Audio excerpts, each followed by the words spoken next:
Okay guys, கொஞ்சம் late ஆயிடுச்சு. ஒரு லேட் ஆயிடுச்சுன்னா கொஞ்சம் இது சரியான தாமதங்கள் தான். தாமதத்துக்கு ஹோம் மன்னிச்சு கொள்ளுங்க. ஆஹ் ஒரு சில காலங்களில் வந்து நான் கொஞ்சம் படிக்க வேண்டிய சூழ்நிலைகள், அதுக்கப்புறம் டைம் கொஞ்சம் போதாமே, ஒர்க் பிஸி, மற்ற மற்ற விஷயம் காரணங்களால போட்டுக்கொள்ள முடியலை. நான் உங்களுக்கு சொல்லியிருந்தேன் ஆல்ரெடி. லேப்பில் கொஞ்சம் செஞ்சு காட்டுற அளவுக்கு நான் கொஞ்சம் வளர்ந்து கொள்கிறேன் அப்படின்ட்டு. திஸ் டைம் நான் கொஞ்சம் வளர்ந்துட்டேன்னு நினைக்கிறேன். சரியா? அப்போ ஓரளவு லேப்பில் செஞ்சு காட்ட உங்களுக்கு கொஞ்சம் கிளியராக இருக்கும். கேள்வி நான் எழுதி செய்கிறத விட இது கொஞ்சம் கிளியராக இருக்கும்னு நினைக்கிறேன். அப்போ டூல்லாம் வாங்கி கொஞ்சம் ப்ரிப்பேர் ஆகி தான் இருக்கேன். அண்ட் ஆல்சோ நான் உங்கள்கிட்ட முக்கியமாக ஒரு விஷயம் பகிர்ந்து கொள்ளணும். என்னென்னு கேட்டால், இந்த வீடியோஸ் கொஞ்சம் கேட்குறவங்க கொஞ்சம் லென்த்தாக இருந்தாலும் இருக்கும். பட் இதை கொஞ்சம் கன்சிடர் பண்ணி கேளுங்க. நான் கடந்த காலங்களில் வந்து சில ஏஆர்எஸ் எக்ஸாம் எழுதியிருந்தேன். அப்போ அதில் வந்து நான் ஃபேஸ் பண்ண ப்ராப்ளம்னு பார்க்கலாம். ஜென்ரல் நாலேஜும் கம்ப்ரன்ஸும் குறிப்பிட்ட அளவு ஈஸியாக தான் இருந்தது. அந்தளவு கஷ்டம்னு சொல்கிறேன். மற்ற கவர்மெண்ட் எக்ஸாம்ஸோடு பார்க்கும்போது ஈஸியாக இருந்துச்சு. ஜேகேல ஓவரால் நான் ஒரு 34 35 ஓகே மாதிரி இருந்தேன். எனக்கு கான்ஃபிடென்ட்டாக நான் செய்யக்கூடியதாக இருந்தேன். சில விஷயங்கள் நானும் மறந்துட்டேன் அந்த டைமில். கன்ஃபியூஸ் ஆகி 2 3 விஷயங்கள், லேசான விஷயங்கள் கூட எனக்கு எழுதி கொள்ள முடியும். கன்ஃபியூஷன், டவுட் அப்படின்னு ஒரு இருந்துச்சு. ஜென்ரல் நாலேஜ் கொஞ்சம் நிறைய விஷயங்கள் தேடணும். அதோட இது நம்மளோட கம்ப்ரன்ஸும் மற்ற இதுகளோட ஒப்பிடுங்களோ வந்து நான் டைம் கொஞ்சம் மேனேஜ் பண்ணக்கூடியதாக இருந்துச்சு. நான் டைம் மேனேஜ் பண்ணிட்டேன். நிறைய விஷயங்கள் கொஞ்சம் எழுதணும் எப்படின்னு தெரியல. கம்ப்ரன்சிவ் மற்ற பேப்பரோட ஒப்பிடும்போது, கவர்மெண்ட் எக்ஸாமில் ஒப்பிடும்போது இது ஈஸியாக தான் இருந்தது. அதுக்கப்புறம் நம்மளோட ஐக்யூ வந்து பேப்பர் ஈஸி. உண்மைக்கும் பேப்பர் வந்து ஈஸியான பேப்பர் உண்டு. டைம் போதாமை அதை மாதிரி அதற்கு மெயின் ரீசன் வந்து இந்த ப்ராக்டிஸ் காணாது. அதை விட பேப்பர் மாடல் கொஞ்சம் மாறி இருந்தேன். சரியா? பேப்பர் மாடல் மாறி இருந்தேன். அதில் வந்து பார்த்தீங்கன்னு கேட்டால் டிஃப்ரெண்ட்டாக இருந்தேன். என்னன்னு சொல்கிறது, முன்னெல்லாம் ஒரு 50 கேள்வினா அதில் வந்து மேக்ஸ் கேள்வி ஒரு 5 6 சரி வரும். அப்படித்தானே? அந்த மாதிரி மெக்ஸ் சார்ந்த கேள்விகள் இருக்கலாம். பட் அதில் வந்து ஒரு மெக்ஸ் சார்ந்த கேள்விகளும் இருக்கல. இடைவெளி நிரப்புறது, அதுக்கப்புறம் சொற்கள் கொடுத்து அது ஃபில் பண்ணுறது, அதோட வேற எல்லாமே லாஜிக்கலாக திங்க் பண்ணி செய்யக்கூடிய கேள்விகளாக இருந்த, கொஞ்சம் வாசிக்கக்கூடியது, வரிசை மாற்றங்கள், அதுக்கப்புறம் இந்த இப்போ நான் இன்னைக்கு படிப்பிக்கிற இதுவும் எல்லாம் இருந்தேன். இந்த மாதிரி ஒரு மாடல் ஒன்றும் இருந்தது. அதனால தான் உங்களுக்கு நான் சொல்லிக் கொடுப்போம் அப்படின்னு யோசித்தேன். அப்போ பேப்பர் மாடலும் கொஞ்சம் மாற்றி இருந்துச்சு. எம்எஸ்ஓ அதுகளுக்கும் பேப்பர் மாடல் கொஞ்சம் மாறி இருந்துச்சுன்னு நான் கேள்விப்பட்டேன். அப்போ சம்டைம் வந்து பேப்பர் மாடல் கொஞ்சம் மாறி இருக்கு. இப்போ ஐகோஸ் வர்ற பேப்பர் மாடல் கொஞ்சம் மாறி இருக்கு. நம்ம வந்து எல்லாத்துக்குமே ப்ராக்டிஸ் பண்ணி போகிறது வந்து பெட்டராக இருக்கும். ப்ராக்டிஸ் தான் கண்டிப்பாக. ஐக்யூக்கு வந்து ப்ராக்டிஸ் தேவை நிறைய. அப்போ தான் நமக்கு செய்யக்கூடியதாக இருக்கும். சரி, இப்போ அடுத்த நெக்ஸ்ட் எக்ஸாம் ஒன்று வருது பார்த்தீங்கன்னா, பேங்க் அசிஸ்டண்ட்டாக இருக்கட்டும். அதுக்கப்புறம் பிஓசி பேங்க் அசிஸ்டன்ட் இது வரும். அதுக்கப்புறம் நெக்ஸ்ட் வந்து இது இமிக்ரேஷன் இது அந்த எக்ஸாம்ஸ் வருது. அதுக்கெல்லாம் கொஞ்சம் ப்ரிப்பேர் ஆகுங்க. ஐடிஸில் டவுட்ஸ் இருந்தாலும் போடுங்க. கமெண்ட் செக்ஷனில் ஐடியில் டவுட் எதுவும் இருந்தாலும் போடுங்க. நான் முடிஞ்ச அளவு நான் சொல்லித்தரேன். சரியா? அதுகளும் நான் சொல்லித்தர பார்க்குறேன். இதுகளையும் நம்ம ஐக்கியும் கொஞ்சம் ப்ராக்டிஸ் பண்ணுவோம். இப்போ எனக்கும் ப்ராக்டிஸ் ஆகும். அதனால தான் இந்த கிளாஸ். எதுவும் டவுட்ஸ் இருந்தாலும் போடுங்க. இது உங்களுக்கு கேள்விகளும் தர கொஞ்சம் செஞ்சு பார்க்கக்கூடிய ஆட்கள் வந்து செஞ்சு பார்க்குறது பெட்டராக இருக்கும். ஓகே, ஸ்டார்ட் பண்ணுவோம். அதாவது இதில் வந்து பார்த்தீங்கன்னு கேட்டால் இலக்கங்கள். சரியா? அதாவது நமக்கு தெரியும். நான் பெரும்பாலும் நான் சொல்ல வேண்டிய விஷயம், உங்களுக்கு வந்து எக்ஸ்ட்ரா பேப்பர் கொடுத்தாங்கன்னு கேட்டால், உங்களுக்கு முதல்ல எக்ஸ்ட்ரா பேப்பர் கொடுத்தாங்கன்னா, இந்த மாதிரியான கேள்விகள் செய்யும் போது என்ன செய்யணும்னு கேட்டால், ஏலேருந்து ரிசல்ட் மட்டும் எழுதி நம்பர் பண்ணி வச்சுக்கொள்ளுங்க. பெரும்பாலும் நம்பர்ஸ் ஒன்று வந்து ஓர்டராக 1 2 3 அப்படிங்கிற ஒரு நம்பரும் இந்த மாதிரி. இப்போ இது அவள்தான் ஏபிசிடி தான் இதாக்கி வச்சிருக்காங்க. அப்போ இதை வந்து நினைவில் வச்சு கொள்ளக்கூடிய அவசியம் இல்லை. நமக்கு ஏபிசிடி தெரியுமா இருந்தால் என்ன செஞ்சு வச்சு ஏபிசிடியை எழுதி கொண்டு என்ன செய்யுங்க, அதை வந்து 1 2 3 மணி போட்டு 26 மணி போட்டு மறுபடியும் பேக்கில் இருந்து என்ன செய்யுங்க 1 2 3 அப்படின்ட்டு ரிவர்ஸ்லையும் போட்டு வச்சுக்கொள்ளலாம். நமக்கு மேபி வந்து யூஸ் பண்ணலாம். அப்போ அந்த டைம் வந்து கொஞ்சம் என்ன செஞ்சுக்கலாம், முன்கூட்டியே வந்து சர்வ் பண்ணி கொடுக்கறதுக்காது உங்களுக்கு எக்ஸ்ட்ரா பேப்பர் கொடுத்தாங்கன்னா அந்த டைம்ல இதை எழுதி வச்சு கொடுங்க. சம்டைம் யூஸ் ஆகிருக்கும். சரியா? இதில் வந்து குறிப்பிட்ட கேள்வி வகைகள் இருக்கு. அதாவது நீங்க பார்த்துருப்பீங்க. இப்போ நான் உதாரணத்துக்கு சொல்றேன். இப்போ ஏ சி டிங்கிறது வந்து அப்படி எழுதிருக்கேன். டி சி ஏ அப்படி எழுதிருக்கு. இப்போ அப்போ அப்படியா இருந்தா ஜி ஹெச் ஐ வந்து எப்படி எழுதுவாங்க அப்படின்னு ஒரு கேள்வி வந்துருச்சு. இது என்ன செஞ்சப்பட்டிருக்கு, வந்து எழுதியிருக்கிறத வந்து ரிவர்ஸ்ல வந்து என்ன செஞ்சிருக்காங்க வந்து எழுதியிருக்காங்க. அப்போ நமக்கு வர போறாருன்னா ஐ ஹெச் ஜி. இந்த மாதிரியான கேள்விகள் தான் இது. சரியா? அப்ப அதில் பார்ப்போம், ஒவ்வொன்றா நம்ம பார்ப்போம்.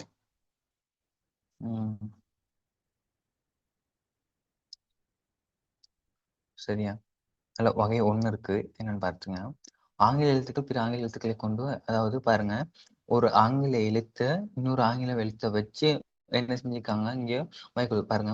முதல் இந்த பிசிஏங்கிறது வந்து என்ன இருக்காங்க, இஎஃப்டி என குறிப்பிட்டால் ஹெச்ஐஜிங்கிறது வந்து எப்போ குறிப்பிடப்படும். இங்க பாருங்க, இந்த பில இருந்து இந்த இக்கு வரக்குள்ள என்ன செய்யப்படுங்க, ஏபி, அதுக்கப்புறம் சி, டி, இ, மூணாவது எழுத்து தான் என்ன வந்திருக்கு, இந்த இயா இருக்கு. அதே மாதிரி பாருங்க, இந்த சிஏ பாருங்க, சிக்கு அடுத்து டி, சிக்கு அடுத்து என்ன வரப்போகுது, சி, டி, இ, அதுவும் மூணாவதா இருக்கு. அதுக்கப்புறம் ஏ பாருங்க, இந்த ஏ பாருங்க எப்படி எழுதியிருக்காங்க, ஏக்கு அடுத்து பி, சி, டி, அப்போ மூணாவது எழுத்து தான் இந்த டி வருது. அப்ப இப்படி இந்த பில இருந்து அடுத்த மூணாவது எழுத்து வச்சு தான் என்ன செஞ்சப்பட்டிருக்கு, குறிப்பிடப்படும். அப்ப ஹெச்ல இருந்து மூணாவது எழுத்து, நீங்க வேணா இந்த ஹெச்ல இருந்து மேல,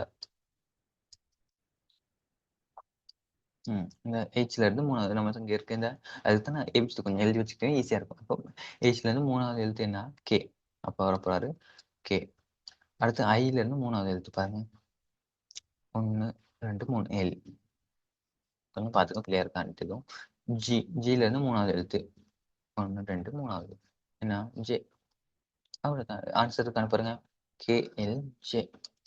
அவ்வளவுதான், இது சிம்பிள். இந்த மாதிரியான விஷயங்கள் பட் நமக்கு ஐடியா விளங்கணும், எப்படி எழுத்திருக்காங்க அப்படிங்கிறது நம்ம பார்த்துக்கு கொஞ்சம் ஐடியா எடுக்கக்கூடியது. அப்ப இப்படி ஒரு வகையில வரலாம். ஒரு ஆங்கில எழுத்தை கொடுத்துட்டு அந்த ஆங்கில எழுத்தை வேற ஒரு ஆங்கில எழுத்தை என்ன செய்யலாம், பிரதிபலிக்கிற மாதிரி கொடுத்துருக்கலாம். அப்படி ஒரு வகை, ஒன்றாவது வகை இருக்கு. இப்ப எங்க இதை செய்க வழி காட்டியிருக்காங்க உங்களுக்கு, கொஞ்சம் படி வீடியோஸ் பார்த்தீங்கன்னா உங்களுக்கு விளங்கமா இருக்கும். சரியா, உதாரணமா இருக்கு. அடுத்த வகை 2, ஆங்கில எழுத்துக்கள் அவற்றுக்குரிய எண்களால் இடமிருந்து வலமாகவோ அல்லது வலமிருந்து இடமாகவோ குறிப்பிடப்பட்டிருக்கும். மேலும் அவ்வெண்களுடன் 1 2 போன்ற எண்களை கூட்டியோ கழித்தோ குறிப்பிடப்படும். அதாவது இப்ப என்ன செஞ்சிருக்கலாம், இப்போ ஒரு எழுத்து வந்து இப்ப பாருங்க, பேபிங்கிறது வந்து என்னவா இருக்கான், 21 1 2 1 2 2 5 அப்படிங்கிறது. சரியா?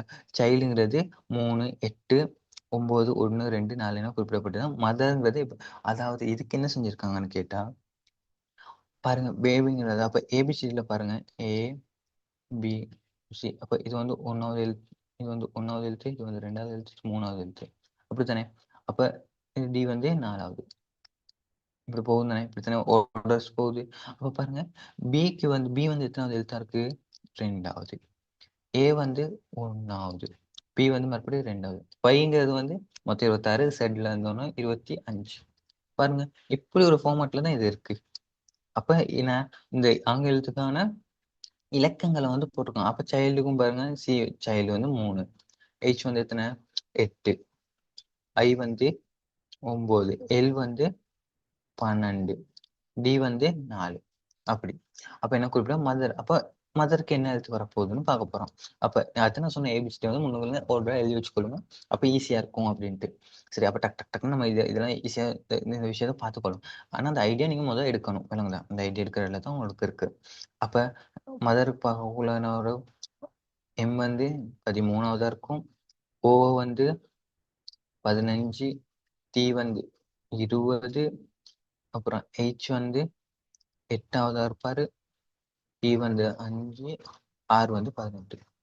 இப்படி ஒரு ஆன்சர் இருக்கான்னு பாருங்க. 13 15 13 15 0 8னா, 0 8 13 15 20 13 15 13 15, இது வராது. 13 15 20 13 15 20 8 5. இதுதான் ஆன்சர். சரியா? அப்படி அப்படி ஒரு விஷயம் வரலாம். இப்ப நீங்க கீழே இதுக்கான எக்ஸசைஸ் இருக்கு, நான் தாரேன். சரி. ஆஹ் இப்போ வேற வேற வேணும் சம்டைம் வரலாம். எப்படின்னு கேட்டா, இந்த இப்போ பேபிங்கிறத வந்து என்ன செஞ்சலாம், ஒவ்வொரு இப்போ பேபிங்கிறது இந்த ரெண்டு தானே, பிங்கிறது ரெண்டாவது. சம்டைம்ஸ் பிங்க்கு வந்து 3 போடலாம். என்ன செய்யலாம், 2ஓட +1 கூட்டிட்டு இதை போடலாம். இந்த நம்பர் சிஸ்டம் இப்போ ஏங்கிறது வந்து 2ன்னு குறிப்பிட்டிருக்கலாம். என்ன செய்யுங்க, 1ஓட 1 கூட்டி வந்திருக்கும். அப்படியான பேட்டர்ன்ஸும் வரலாம். சரியா? இந்த பாருங்க, இந்த அர்த்தம் கீழ சொல்லியிருக்காங்க. கீழ பாருங்க. லோயல் என்பது வந்து இப்ப இந்த விஷயத்துல குடுத்துருக்காங்க. க்ளாக்ங்கிறது வந்து எவ்வாறு குறிப்பிடப்படும் அப்படின்னு. அப்ப பாருங்க, எல்லுங்கிறது வந்து என்னவா இருக்கு? 12வது இலக்கம். நான் நினைக்கிறேன். 12வது தானே? வேணா இங்க பாருங்க. எல்லுங்கிறது எத்தன? இந்த 12வது. சரியா? எல்லுங்கிறது வந்து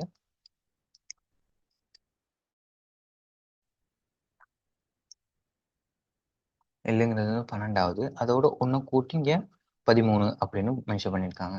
சரியா? ஓங்கிறது வந்து 15. அதோட 1 கூட்டி 16. ஒய்ங்கிறதோட 1 கூட்டி 26. ஏயோட 1 கூட்டி 2. எல்லோட 1 கூட்டி அப்படித்தான் இதாக்கிட்டு. அப்ப வந்து நமக்கு என்ன க்ளாக் அப்படிங்கிறது வந்து எத்தனை வரப்போகுது? அப்ப ஏபிசி சிங்கிறது 3வது. 3ஓட 1 கூட்டி 4. அப்ப எல்லுங்கிறது வந்து 12வது. 12ஓட 1 கூட்டினா 13. ஓங்கிறது வந்து 15. 15ஓட 1 கூட்டி 16. அப்ப சிங்கிறது 3. அதோட 1 கூட்டி 4. அப்ப கேங்கிறது 11. அதோட 1 கூட்டி 12. இப்ப இப்படித்தான் மென்ஷன் பண்ணுவாங்க. விளங்குச்சா? அந்த ஒரு வகை. அடுத்த ஒரு வகை இருக்கு, என்னன்னு கேட்டா ஆங்கில எழுத்துக்கள் எண்களை கூடுதல் வர்க்கம் கணம் என்பது. ஆங்கில எழுத்தோட வர்க்கம் அதை வச்சு ஒரு கேள்வி கூட்டி அந்த மாதிரியான விஷயங்கள். இப்போ உங்களுக்கு தெரியும். இப்ப பாருங்க, காருங்கிறது வந்து 20. சம்டைம் இந்த சில இயர்ஸ் இந்த மாதிரி ஒரு கேள்வி வந்துருந்துச்சு, எனக்கு மைண்ட்ல இருக்கு. சரியா? காருங்கிறது வந்து நான் வந்து என்ன நான் வித்தியாசமா யோசிச்சேன் மைக். நான் பிள்ளைகள் விட்டுருந்தேன். சரியா? என்ன அப்ப நான் அந்த பஸ் இது ரெண்டுலயும் கொமனா எதுவும் இருக்கா? அப்ப அதை வச்சு இந்த ஏ கணக்கு வந்து மேக்ஸ் மாதிரி யோசிக்க ஆரம்பிச்சிட்டேன். அப்படி இல்லை. இந்த கேள்விகளை அணுகுற விதங்கள் பாருங்க வித்தியாசமா இருக்கு. இப்போ சம்டைம் நிறைய விதத்துல அணுகுவாங்க. நமக்கு எது ஈஸியான மெத்தட் இருக்கோ அதை வந்து அணுகுறது பெட்டரா இருக்கும். சில பிழைகள்ல இருந்து தான் திருத்திக் கொள்ளக்கூடிய வசதிகள் இருக்கும். அப்ப மறக்காத தனி பிழைகள் விட்டுட்டு அதை திருத்தினா கண்டிப்பா மறக்காதுன்னு ஒரு நம்பிக்கை இருக்கு. அப்ப பாருங்க, காருங்கிறது 22ஆம். அப்ப பாருங்க, சிங்கிறது வந்து எத்தனை? 3. சிங்கிறது 3வது எழுத்து. ஏங்கிறது 1வது. ஆறுங்கிறது 18வது. 3ஐயும் கூட்டுங்க பார்ப்போம். 4 14 22. இப்ப இதையும் அதே மாதிரி தானே வரப்போறாரு. அப்ப பஸ்ங்கிறது வந்து 2. யூங்கிறது வந்து எத்தனை? 21. எஸ்ங்கிறது வந்து 19. அப்ப 19 21 40 42. அப்ப வந்து என்ன வரப்போறாரு? 42. அப்படி. சரி, அடுத்து பாருங்க, ஹெட். ADD என்பது வந்து 3ஆம். அப்ப என்ன செஞ்சிருக்காங்க என்பது குறிப்பிடப்படும் விதம். பாருங்க, ஏ வந்து என்ன? 1வது. பி, சி, டிங்கிறது வந்து 4வது. இதுவும் 4வது. அப்ப எப்ப போடுறோம்? 1 + 4 + 4. அப்ப மொத்தம் கூட்டினா 9. இங்கே கொடுத்துருக்காங்க 3. என்ன இதுக்கும் என்ன ஒரு தொடர்பு இருக்கும்? ஒண்ணு 3 3ஆல பெருக்குனா 9, அல்லது 3 வர்க்கம் வந்து 9. அப்ப இங்க மொத்தம் கூட்டியிருக்காங்க 9. 9 வர்க்க மூலம் தான் என்ன இருக்கு? 3ஆ இருக்கு. அப்ப அப்படித்தானே போட்டிருக்காங்க. 9 வர்க்க மூலம் வந்து தான் 3. அப்ப சிஐஎம் என்ன குறிப்பிடுறது என்ன? அப்ப சி வந்து நமக்கு தெரியும் 3, ஐ வந்து 9. இதுதான் எழுதி வச்சுக்கிற சொல்றேன் இந்த மாதிரி கேள்விகள் வந்தா. அடுத்து 13 எம்ங்கிறது. அப்ப மொத்தமா கூட்டினா பாருங்க எத்தனை வரப்போகுது? 10 12 25ன்னு நினைக்கிறேன். 25. அப்ப 25 வந்து இதோட வர்க்கமூலம் என்ன? 22 வர்க்கம் பார்த்தா என்ன? வர்க்கமூலம் வந்து 5. சரியா? அப்ப 5ங்கிறது விடையா இருக்கும். விளங்குச்சா? இந்த மாதிரியான விஷயங்கள். உம் அதுக்கப்புறம் இடமாற்ற 3 வகை படிச்சுட்டா 4வது வகை படிக்கணும். ஆங்கிலத்துக்கு இடமாற்றம் செய்தது. அதாவது இங்க பாருங்க, ஒண்ணு என்ன செய்றாங்கன்னு கேட்டா, பொசிஷன்ங்கிறது வந்து பொசிஷன் அப்படின்னு குறிப்பிட்டிருந்தால் ப்ராப்ளம்ங்கிறது எப்படி வரும் அப்படின்னு கேள்வி. பாருங்க, இந்த எஃப்பும் இந்த எஃப்பும் மாறல. அது அப்படியே தான் இருக்காரு. இந்த எண்ணும் இந்த எண்ணும் மாறல. அப்படியே தான் இருக்காரு. இந்த ஓ பாருங்க, இந்த பின்னுக்குள்ள ஓ வந்து முன்னுக்கு வந்திருக்காரு இங்க. சரியா? இங்க 1. அடுத்து ஐ வந்திருக்காரு. அடுத்து ஹெச். அடுத்து எஸ். அடுத்து ஏ. அப்போ பின்னுக்கு முதலாவதும் 2வதும் கடைசி இலக்கமும் அப்படியே வச்சுக்கிட்டு அதுக்கப்புறம் என்ன செய்ய பின்னுக்கு வந்து ஒவ்வொன்றா முன்னுக்கு வராரு. அப்போ ப்ராப்ளம் என்ன வர போறாரு? இந்த இந்த பியும் எம்மும் அப்படியே தான் இருக்க போறாரு. அதுக்கு இடையில உள்ளது தான் மாற போறாரு. அப்ப இ வருவாரு இங்க.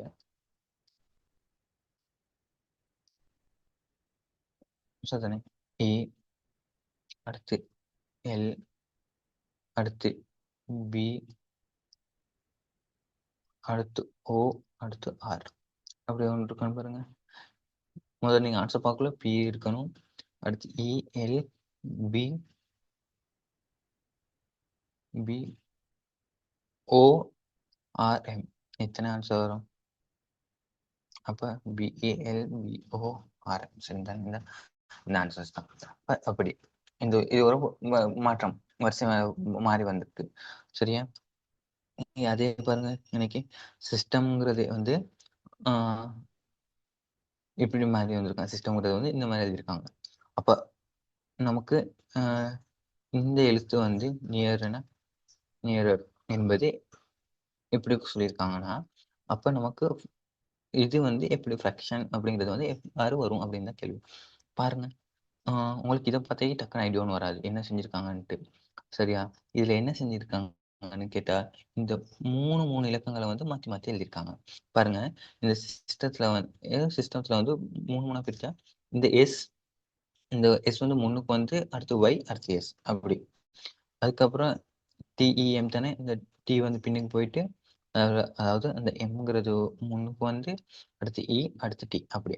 அப்ப இதுவும் அதே தான் நடந்திருக்கு. பாருங்க, மூணு அப்படி பிரிச்சுட்டா, ஏங்கிறது முன்னுக்கு போயிருக்காரு, அடுத்து இ அடுத்து என் அடுத்து ஆர் அடுத்து இ ஆர். அப்ப இதுவும் வந்து மூணா பிரிக்க போறோம். இங்க நீ இப்படி பிரிச்சோன்னு வைங்களே, அப்ப என்ன போறாரு?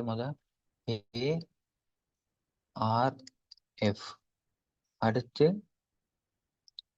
என் ஓ ஐ டி சி. இப்படி ஒன்று இருக்கான்னு பாருங்க.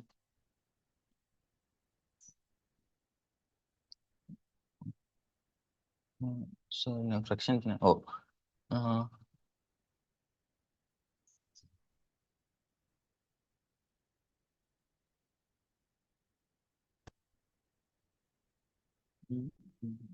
கொஞ்சம் இதை ஃப்ராக்ஷன் என்ன செய்யணும்? சிஏஆர். ஓகே.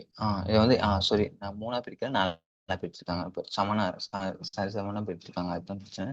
நம்ம மூணா பிரிச்சிட்டோம். அப்ப ஓகே, ஜஸ்ட் வெயிட்.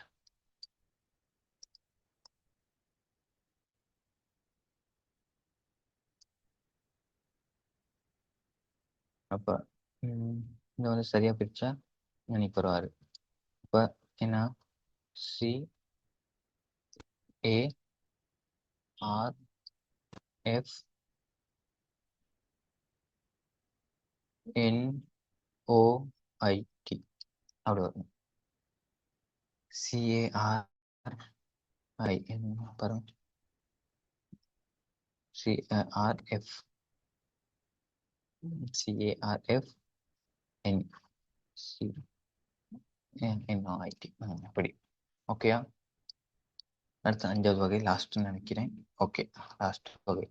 இந்த வகையில வச்சு ஞாபகம் வச்சுக்கிட்டீங்கன்னா அதுக்கப்புறம் செய்யக்கூடிய வசதிகள் இருக்கும். அப்ப என்ன செஞ்சிருக்காங்க? ஆனா இந்த இலக்கம் தான் வரணும் அப்படின்னு நான் எனக்கு சொல்லலை. இந்த மாதிரியான பேட்டர்ன்ஸ்ல வரலாம். நேபாள்ங்கிறது வந்து 41 98 5 ஸ்ரீலங்காங்கிறது இந்த எண் முறையிலையும், டென்மார்க்ங்கிறது இதுவும் குறிப்பிட்டிருக்காங்களாம்.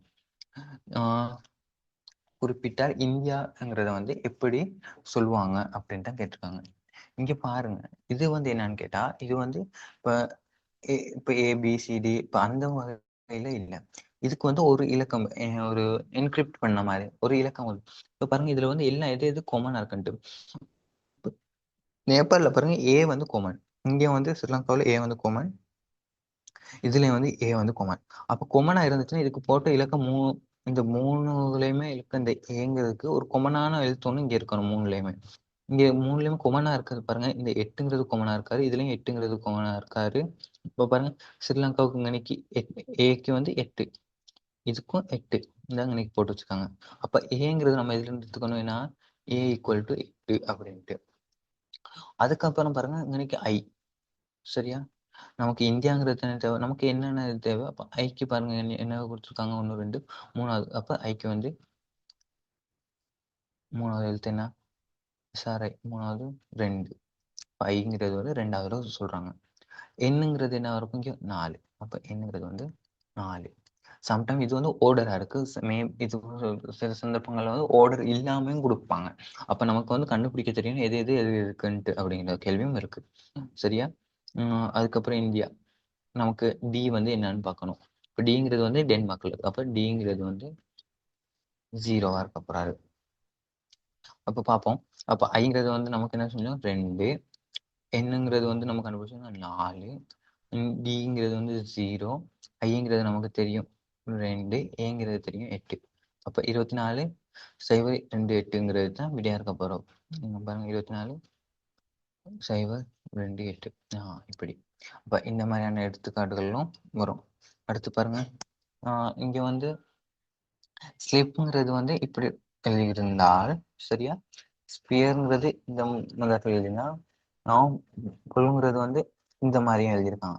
குறிப்பிட்டா இது என்ன செஞ்சு என்ன மாதிரியும் வந்திருக்கு. அப்ப ப்ரெஷருங்கிறது வந்து எப்படி இதாக்குவாங்க அப்படின்னு தான் கேட்டிருக்காங்க. இப்ப பாருங்க, இதுல எல்லாம் இது வந்து மாறி இருக்குன்னு நினைக்கிறேன். சரியா, எஸ்ஸுக்கு பாருங்க என்ன இந்த ரெட்டை தான் கொடுத்துருக்காங்க. எஸ்ஸுக்கு வந்து எல்லாத்தையும் கொமனா இருக்கிறத பாருங்க முதல். சரியா, பாருங்க ஸ்லீப் இதுலயும் வந்து எக்ஸ் தான் எஸ்ஸுக்கு. அப்ப எஸ் வந்து எக்ஸ்ங்கிறது நம்பர். சரியா, அடுத்து எல்ங்கிறது பாருங்க எம். இங்கே எங்கேயாச்சும் எல் இருக்கான்னு பாருங்க, இந்த இருக்காரு எம். அப்ப 2 இலக்கத்தை வச்சு நமக்கு அப்ப எல்ங்கிறது எம். சரியா, அடுத்து ஈங்கிறத பாருங்க. அப்ப ஈங்கிறது வந்து இன்னைக்கு அடுத்தடுத்து வந்து அப்ப கே. அதுக்கப்புறம் பிங்கிறது வந்து பிங்கிறது பாருங்க, இங்க பி இருக்கு, இங்க அப்ப பிங்கிறது அதில் தான் இருக்கும். பிக்கு வந்து பி இந்த. அப்ப பி அப்படியே எழுத்துக்களை கண்டுபிடிச்சிட்டு இதுக்கு அதை வந்து பிரதிக்கினா சரி. அப்ப பிக்கு வந்து நம்ம கண்டுபிடிச்சோம்னா பிக்கு வந்து பி. அப்ப பி. அப்ப பிங்க வர ஆன்சர். அப்ப இது ரெண்டுமே வராது. ஏன் எக்ஸ்ல ஆரம்பிச்சிருந்தா இது ரெண்டும் வராது. இப்போ இது ரெண்டுல தான் இதாக்க போறோம். அடுத்து வந்து எல்லுக்கு நம்ம கண்டுபிடிச்சோம் என்ன எம். பாருங்க இதை இன்னைக்கே வெட்டிடலாம். சரியா, அப்போ ஆன்சர்ஸ் வரப்போறாரு பிஎம்கேஓ எக்ஸ் எஃப் ஒய் கேனும் வரப்போறாங்க. நீங்க சரி. அப்ப இந்த மாதிரியான மெத்தட்ஸ்ல கேள்வி வரும். உங்களுக்கு பயிற்சி வந்து தரேன். அதுக்கான ஆன்சர்ஸும் நான் உங்களுக்கு தரேன். நீங்கள் நிப்பா ஸ்டாப் பண்ணிவிட்டு ஸ்க்ரீன்ஷாட் ஒன்று எடுத்துக்கிட்டு சரி இது செய்யுங்க. இதில் நான் உங்களுக்கு ஒரு நல்ல கொஷின் ஒன்று பார்த்தேன். இந்த 6வது கேள்வியா இருங்க, நான் சொல்கிறேன். அப்படி வச்சு ஒரு ஸ்க்ரீன்ஷாட் எடுத்துக்கொள்ளுங்க. சரியா, ஒரு 25 கொஷின்ஸ் இருக்குது. மெதுவாக ஸ்க்ரோல் பண்ணுறேன். அது 7வதுன்னு நினைக்கிறேன். இந்த 7வது கேள்வி வந்து கொஞ்சம் நல்ல டிஃப்ரெண்டான கேள்வி. சரி, கொஞ்சம் செஞ்சு பாருங்க. உங்களுக்கு இதை செஞ்சீங்கன்னா கொஞ்சம் புரிஞ்சிச்சு அப்படின்னு ஒரு அர்த்தம். கொஞ்சம் டிஃப்ரெண்டான நல்ல ஒரு யோசிக்கக்கூடிய ஒரு கேள்வியா இருந்தது. சரியா, ஓகே, ஒரு நிமிஷம் அப்படி இருங்க. கொஞ்சம் சாலிட் ஆகிட்டு ஒரு நிமிஷம்.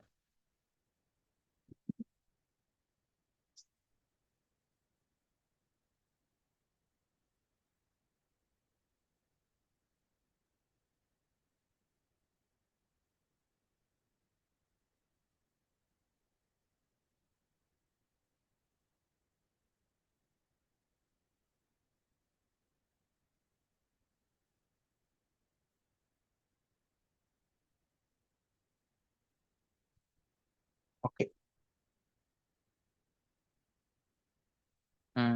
இப்போ புரிஞ்சிருக்கும் அப்படின்னு நான் நினைக்கிறேன். சரியா, இப்போ கேள்விகள் அப்படியே பார்த்துக்கணும். நான் உங்களுக்கு ஆன்சர்ஸ் நான் ஷேர் பண்ணுறேன். சரி, இந்த கேள்விகளும் செஞ்சு பாருங்க.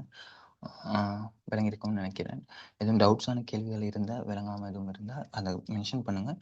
அதை வந்து நான் உங்களுக்கு சொல்லித்தரேன் இப்படி செய்கிறது அப்படின்ட்டு. சரியா, ஸ்க்ரீன்ஷாட் எடுத்துக்கொள்வீங்கன்னு நினைக்கிறேன். எதுவும் ஸ்டாப் பண்ணி உங்களுக்கு கேள்விகளை இப்போ கொஞ்சம் செஞ்சு பார்த்தீங்கன்னா பெட்டர் இருக்கும். 25 கொஷின் செய்யக்குள்ள ஓவரால் ஐடியா ப்ராக்டிஸ் பண்ணிச்சுன்னா கொஞ்சம் ஓவராலாக இதாக இருக்கும்.